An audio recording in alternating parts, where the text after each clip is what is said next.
Hello, and welcome back to Blue Collar Watches. I finally broke down and got myself a San Martin. This is SN012-G. I think this is a pretty good looking watch. I really like that dial. I don't usually go for a white dial watch, but I opted to go for this. This is still on sale. It's still on a super deal. Right now it's going for $163.88. They say the MSRP on this is $341. I would not pay $341 for this watch, but I was willing to try it for $160. I got it for $160 because I collect my AliExpress coins, and they usually lower the price like 1%. It's not a lot, but $4, $3 is $3. $4 better in my pocket than in theirs. Anyway, my first San Martin. I've had a lot of people really talk up San Martins. This is not a new release. There's plenty of video reviews here on YouTube of this watch. But I opted to get it. I thought, well, for $160, I'll try it. This has the Miyota 8215 in it. You can elect to get the 8315, and the difference between 8215 and 8315 is 20 hours of power reserve. This has 40-hour power reserve. The 8315 has 60 hours of power reserve. It's also almost $40 more. And I didn't see that movement as being worth another $40, so I elected to go with this one. It's a pretty good looking watch. Why I went for it. Screwed on crown. I was hoping that I would get an updated 8215. This watch does not hack. The newer 8215 does hack. Came packaged really well. You're probably paying a little bit more for San Martins because of the packaging. Comes in a little watch carrying case, but they do come packaged very well. Okay, let's get into the dimensions on this watch. It's stated at being 13 millimeters thick, and we've got 12.9, so you might as well say 13.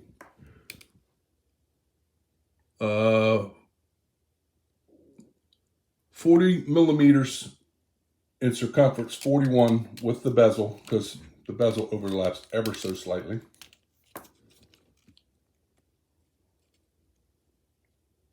Spot on at 40. Maybe I caught it just right. It's stated at being 50.5 lug to lug. And we're getting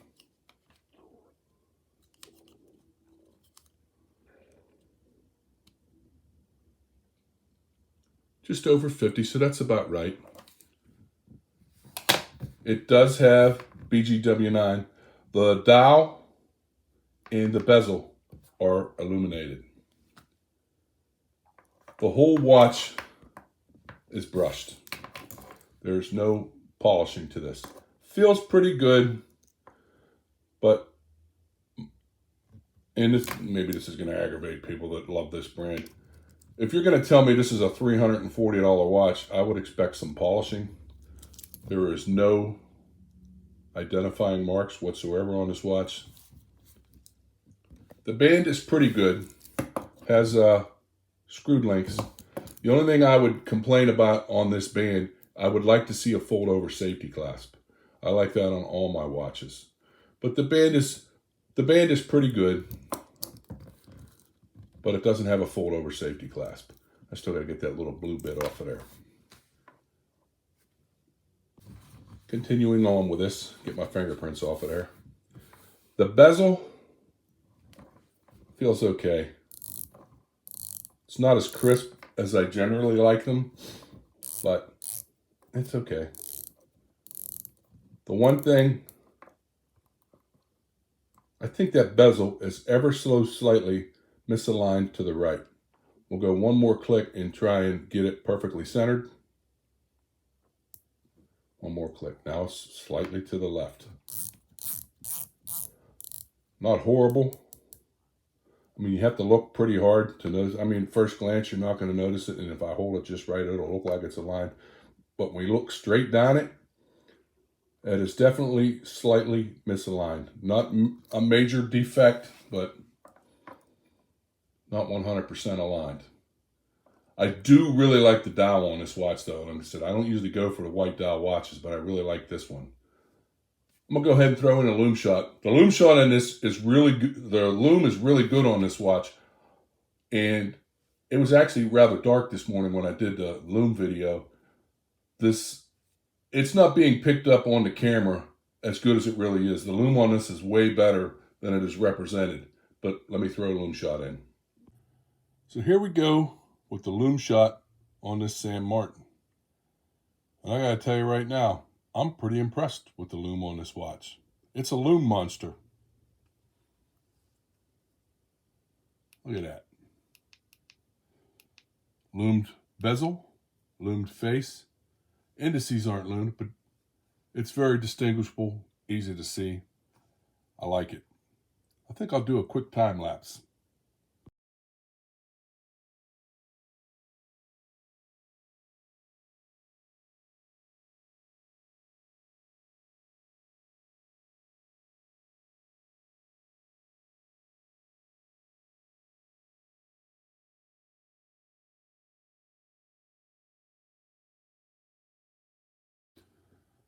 I have to honestly say that video in this Lume, it's not giving this watch the proper justice. In person, this watch is quite legible. I don't know why the camera isn't picking it up as well, but the Lume on this watch is pretty impressive. It's easy to see what time it is. I wish the camera gave it more validity. It's really good Lume on this watch. So this is what this watch looks like on my 7 3/4 inch wrist. Fits well. This is a size that I like, but then again, I have a bigger than average wrist. But I feel like this fits me well. I like it. This is the second most expensive AliExpress watch that I bought. And I did a video talking about AliExpress watch brands, and San Martin fans, not that anybody was overly rude or anything, but they kept telling me, you don't own one, how can you talk about them? I think this brand is a little pricey for being an AliExpress. I mean, at the beginning of the day and at the end of the day, this is an AliExpress watch. If you took this into a pawn shop and you took a Seiko into a pawn shop, I don't think they're going to want this San Martin. They're going to want the Seiko. You're going to get ripped off here regardless. That's how pawn shops work. But I don't even think they would want this because it's an AliExpress watch. But it's pretty nice. I like it. It's going to get wrist time. It's a very attractive watch. And I keep killing back. That is ever so slightly misaligned. It's not major, but that's a minute quality control issue. And I guess when you got a guy assembling, I don't know how many watches a day, maybe his eyes got a little crooked. And at first glance, it looks all right, but as you really get into it, it's just ever so slightly misaligned to the right. But to recap, sapphire crystal with AR coating seems to do pretty good with the AR coating. 316L stainless steel, Miyota 8215 in there. You can opt to go with the 8315. I really don't think the 8315 is worth the extra 40 bucks. I would prefer to see this with an NH35 in it, but it is what it is. And again, I was hoping to see the updated 8215 in here, but no hacking. The band, pretty good. I would like to see a fold-over safety clasp. Not a major drawback. But all in all, it's a nice watch. Okay, I think that's it.